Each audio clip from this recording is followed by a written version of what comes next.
What's going on, guys?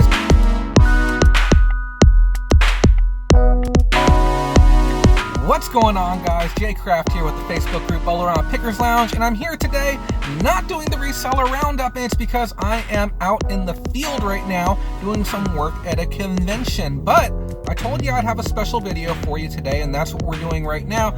I am heading out to Maricopa, which is about an hour away from where I live, and I'm going to be visiting a family that works with the Lions Foundation, and they actually collect the items that the charity receives that they're unable to work with within either respective thrift stores, or they put them into thrift stores and they failed to sell through.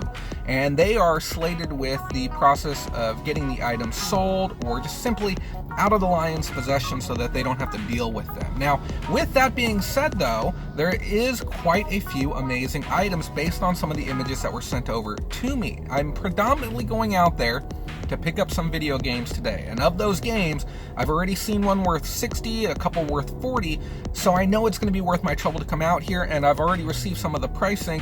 I'm looking to be paying around 20% on what the items are worth, which is a fantastic margin for me, especially if some of the money is going to be going back into an organization that helps other people out. So all in all, about 1 hour out, 1 hour back, and the goal today is to find, I would say, at least $300, maybe $500 worth of profit margin for my time.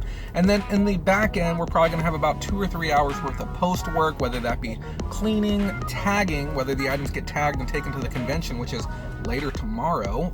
Today I'm recording this on a Friday, getting that out to the convention.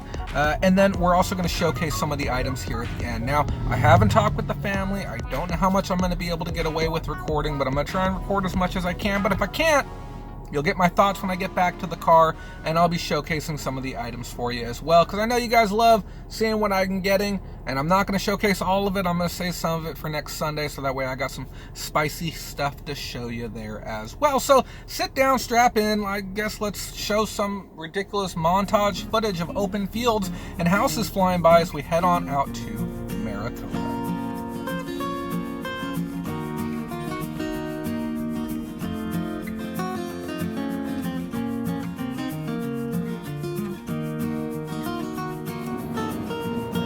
I know what you guys are thinking. I probably shouldn't be talking and driving at the same time. That's why I wanted to show you the straightest road in the world that I'm on right now.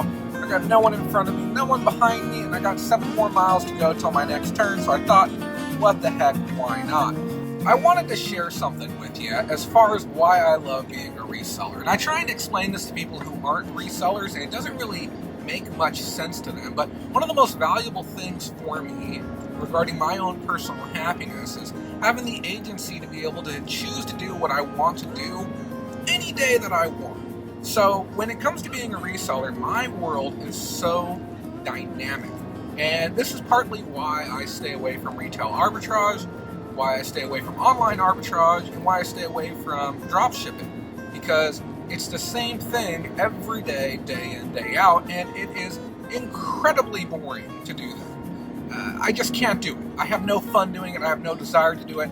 I'm not necessarily interested in making that level of money. And I know that sounds like pretentious and possibly even short-sighted. I could easily make $10,000, $15,000 a month doing that, but I would rather do things that I enjoy doing and make a good living too. So what do I mean by that variety, that varied nature of being a reseller? Well, some days I'm going to be listing items. Some days I'm going to be sourcing items. Some day I'm going to be a photographer. Some days like today I'm going to be going out and I'm going to be meeting up with clients and doing some hands-on work. Some days I do some videography work. Some days I am a pack and ship master. Some days I'm handling customer service all day. The range is virtually limitless, the number of places I can go and the things that I can do. And I think a lot of times resellers will lose sight of the fact of just how lucky we are to be able to have this diversity in the work that we do, and we also don't have to kill ourselves to succeed. I recently saw a YouTube video of somebody who was, well, frankly, breaking down. The pressures of reselling were becoming too much, and I have yet to speak with this person one-on-one and get the full details, but what I am under the understanding has happened is they have bitten off too much too fast. It's important, guys, come into this process slowly and make sure the things that you're doing are not being motivated by money. Yes, I'm going to go make some money out here today in Maricopa, but I'm really excited about the fact that I get to take a 1-hour ride in my freshly fixed car. It's an '05 Kia pushing 150,000 miles. It's driving like a champ. The weather is amazing today. It's going to be 89 degrees all day long. I'm going to get to see items that no one else gets to see today except for me, and I'm going to get to buy stuff I've never gotten to buy before. I know this kind of comes across as one of those count your blessings type things, and if that's how you perceive it, big thumbs up to you.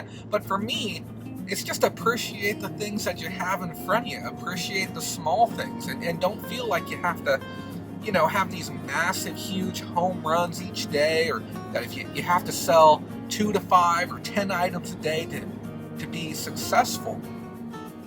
Find success and happiness in the process. And I really don't want to come across as preachy, but man, this is a great job.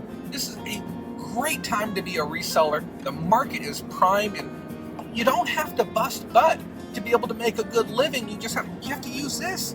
Be a little bit smart. Ask yourself, how am I talking with people? What am I doing to network and connect with more people? Am I being proactive about doing things that require minimal effort to be able to reduce the amount of effort that I have to put in later? How did I meet these people? I ran an ad online 3 months ago, and I pressed the renew button once a week. How much effort does that take? I've got about 10 minutes worth of total effort invested into that across several weeks. Easy peasy. You guys should be doing that too. We've talked about this so many times. I can see which videos everyone watches. I can see how long you guys have been watching them, and I know there's great sellers out there who are missing this key component of tapping into your local market because, I don't know, you're consuming yourself with whatever process you're doing now. Whether it be storage auctions or flea markets or yard sales, you're 100% in and you don't have time to do anything else. No, you got time. Diversify your portfolio and sneak in the stuff that you can have fun doing too. Just because storage auctions might make you $1,000 a week, okay, doesn't mean you can't find 5 or 6 hours like I am, to be able to go make an extra $300 or $400 doing something a little bit different. And didn't even get to mention the best part of it.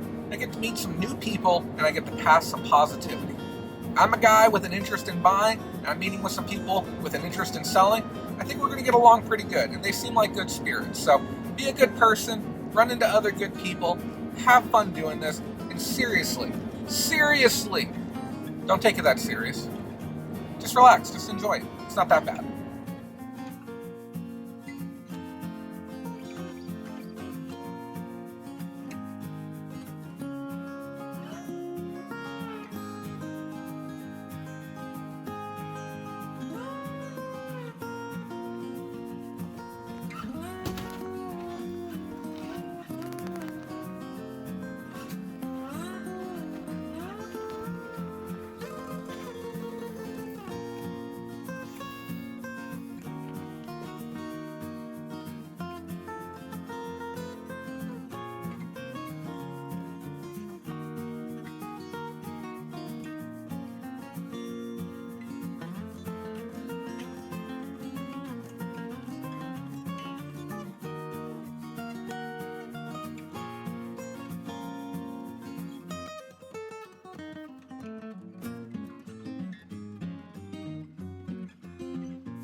The thing is, especially if you guys are able to come down, there'll be a lot more that I can do for you as well. Yeah, we'll definitely go that way.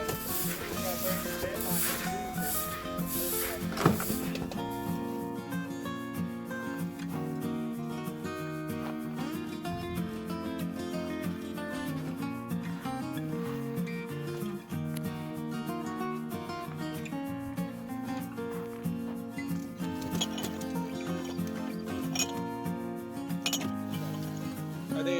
Do you know if they're prints? Or what do we have? So guys, this is the stuff that I mainly came out here for. video game stuff. At this point, I was interrupted by the homeowner to take a look at some Thomas Kincaid stuff, and I just wanted to just drop in real quick and let you guys know anything that is built specifically for the collector's market is usually not going to be worth that much. Now, with stuff like this, it's going to be worth as much as someone wants to pay for it, as pretty as they think it is. And then from here, I dove back into the video games. There was quite a few to actually go through, and I know for some of you who don't know video games well, it's all a little bit of whatever, but that Splatterhouse was a good $60, Captain America's another $15, that's about a $30 bill right there for that Ghouls and Ghosts. So just right on those first handful of games, we're looking at a clean $100 bill. Now, all in all, when I started the negotiation on this box of games, the seller wanted $200 for everything. And I countered and I told them, I'm like, well, it seems a little bit rich. He said, well, if you're willing to come all the way out here to Maricopa, being an hour away, I'll let you take everything for $100. Well, at this point, I couldn't argue too much. And as you'll see a little bit later in the video, I mean, there is some really, really good value in this lot. Just the games alone, just the cartridges, not looking at the consoles or anything like that. We're looking at an easy $300, $400, maybe even $500. I can find $200 just in 4 games alone. I'll even put a picture up on screen for you as well. But the haul, it was a pretty darn good one. And those of you not working in video games, I suggest you check out the category. What is going on, guys? Jay Craft here again. I am in the middle of nowhere. I mean, we got some giant mountains and desolate restaurants and areas that I would really like to go picking right now. But I just finished up gathering all the items from that location that I wanted to work with, and I actually got quite a bit more than I had actually anticipated getting. It's a legitimate haul of items. We've got a ton of video games, got a ton of electronics, ton of collectibles, cassettes for days, and then a bunch of different figures and outfits and costumes for animals and more glassware. I got autograph stuff and memorabilia stuff and more stuff than you could possibly imagine, and I got a killer price. I paid $160 for everything that's here right now. The people that were there were exceptionally generous because they understood that anything I didn't take today was possibly slated to get tossed out into a dumpster, and they didn't want that happening. So they gave me some really, really good deals, and I'm pretty thrilled about it because I always talk about how quickly can you get your return on investment. And this is a mistake I see a lot of people make, is they'll make these giant buys and they'll need 20, 30, 40 items to be able to break even before they start profiting. I spent $160. I can break even in 2 items. That's all it's going to take me to be able to break even. Let's see if we can even find one of them right now. One of them is the Splatterhouse, which I showed everyone earlier, and then the second one is this really amazing piece. I actually didn't show everything just right off the bat. There's more in the back seat. We have some gorgeous prints, okay, and then we have this. You know what? I don't even know where it is. I have a Gerald Ford signature. See if we can find it. Yeah, we can find it. How great is this? And I did a little bit of the work, and I do believe that this is authentic. So we'll be following up with the rest of this later on, but here, I'll give you another sample. Check this amazing piece out. This is by Frederick Remington, and it might look familiar to some of you, but this is a nice solid brass piece. This is worth about $60 as well, but there's more stuff than I can describe to you in here right now. We're looking at several $100 worth of value, but how fast can I get back to 160? I can get back to 160 in 15 minutes. Just go home and list up those 2 items. I could list them aggressively, immediately get my money back. I could do a little bit of a longer play and take the longer path. If I wanted to do it with just video games, I could list 4 video games, maybe 3 video games, and I'd be able to make all the money back that way as well. But it's a fantastic, fantastic buy. If you want to see the rest of the items that I am showing you through here, we will be looking through probably 98% of this come next Sunday Reseller Roundup. I believe, if you're not watching this today, look at the date on this video and then jump to the next Sunday. That's when you'll be able to see the rest that happens. But I just wanted to bring you along with me as I went through some of these items. And I do hope I do hope you join me on Sunday and get to see the rest. It'll be pretty exciting. There's a lot of interesting little tidbits in here as well. So I'll talk with you guys soon. Thanks so much for watching, and remember, if you don't make that money, someone else will. Have a great day, guys.